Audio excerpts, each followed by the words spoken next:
जय श्री राधे राधे मित्रों, कैसे हैं आप लोग। उम्मीद करती हूँ आप लोग अच्छे होंगे। आपके अपने चैनल राधे राधे में आप सबका बहुत बहुत स्वागत है। कर्ण का वो बाण जिसने श्री कृष्ण को भी चिंता में डाल दिया था। अर्जुन को बचाने के लिए भगवान को चलनी पड़ी थी ऐसी खतरनाक चाल।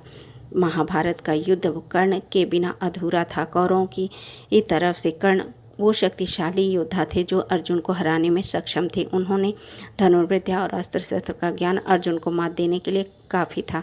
ऐसे में भगवान श्री कृष्ण को भी चिंता सताने लगी कि कहीं कर्ण पांडवों की हार का कारण न बन जाए। तब उन्होंने एक ऐसी चाल चली जिससे धनुधारी अर्जुन की जान बची और पांडवों के ऊपर आने वाले वह बड़े संकट भी दूर हो गए। तो आइए हम आपको बताते हैं कि भगवान श्री कृष्ण ने कौन सी चाल चली और कर्ण के पास क्या थे वो कवच और क्या थे वो अस्त्र।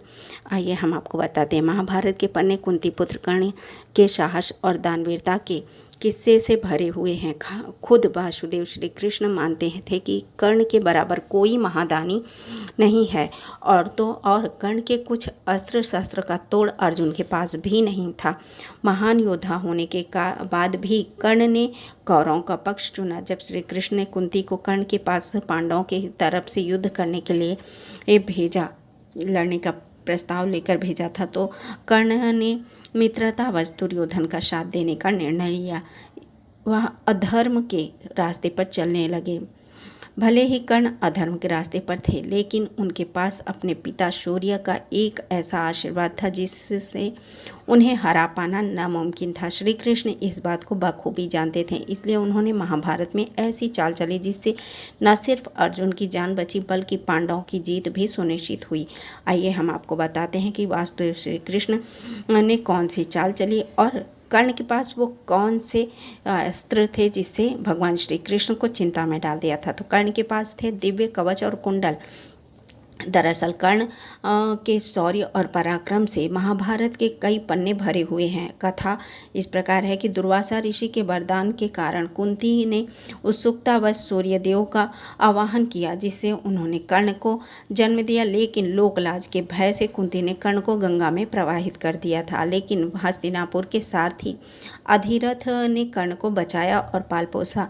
चूँकि वह सूर्यदेव के तेज के कारण ही कर्ण का जन्म हुआ था, इसलिए कर्ण को जन्म से ही दिव्य कवच और कुंडल प्राप्त थे। सूर्यदेव के ये कवच और कुंडल अवैध थे। उन्हें पहनने वाले को कोई भी शस्त्र नुकसान नहीं पहुंचा सकते थे।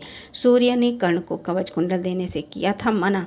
जब महाभारत के युद्ध में कर्ण अपने मित्र दुर्योधन की तरफ से कौरव सेना में शामिल हुए, तभी श्री कृष्ण को पता चला कि कर्ण ये अभेद कवच और कुंडल महाभारत के युद्ध की दशा और दिशा बदल सकते हैं। तो चूँकि श्री कृष्ण को पता था कि कर्ण के बराबर दानवीर कोई नहीं है, ऐसे में उन्होंने देवराज इंद्र के साथ कर्ण के दिव्य कवच और कुंडल मांगने की योजना बनाई। यह बात सूर्यदेव को पता चला गया और उन्होंने कर्ण के सामने आकर सारी बात बताई और कहा कि तुम इंद्र को कवच और कुंडल मत देना। लेकिन दानवीर कर्ण ने इससे साफ इनकार कर दिया।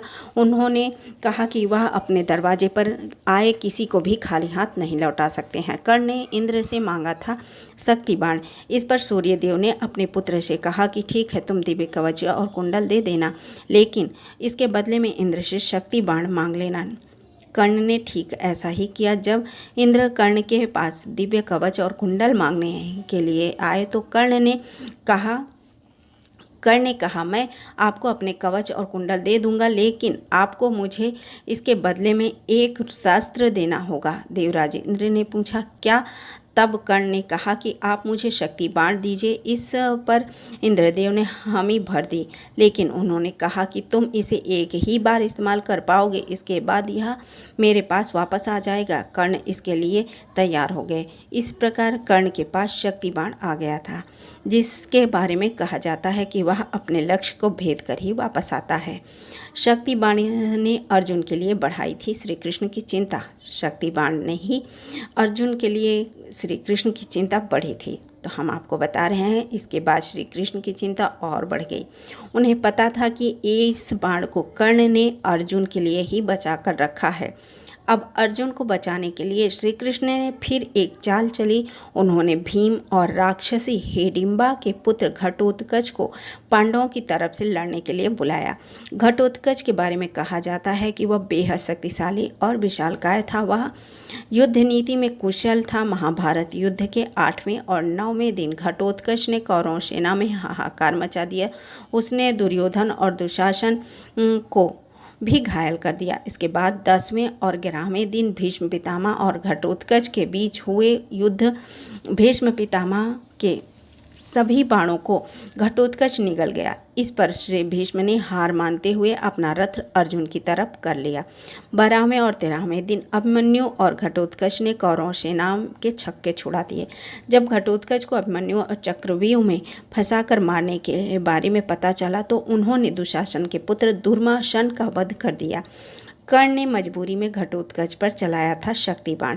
अब कौरवों को लगने लगा था कि घटोत्कच ही उनकी सेना को खत्म कर देगा। तब दुर्योधन और दुशासन ने कर्ण को शक्ति का बाण चलाने के लिए कहा, मनाया, बहुत मनाया। उसके बाद हालांकि कर्ण मानकर भी रह गए, क्योंकि उन्होंने इसे अर्जुन के लिए बचा कर रखा था। लेकिन दुर्योधन और दुशासन उन्हें समझाए कि अर्जुन से पहले घटोत्कच ही कौरवों का हार का कारण बन जाएगा, इसके पहले इसका वध करना जरूरी है। तब कर्ण ने शक्ति बाण से घटोत्कच का वध किया। तो ये भगवान श्री कृष्ण ने ऐसे ऐसे चाल चले थे।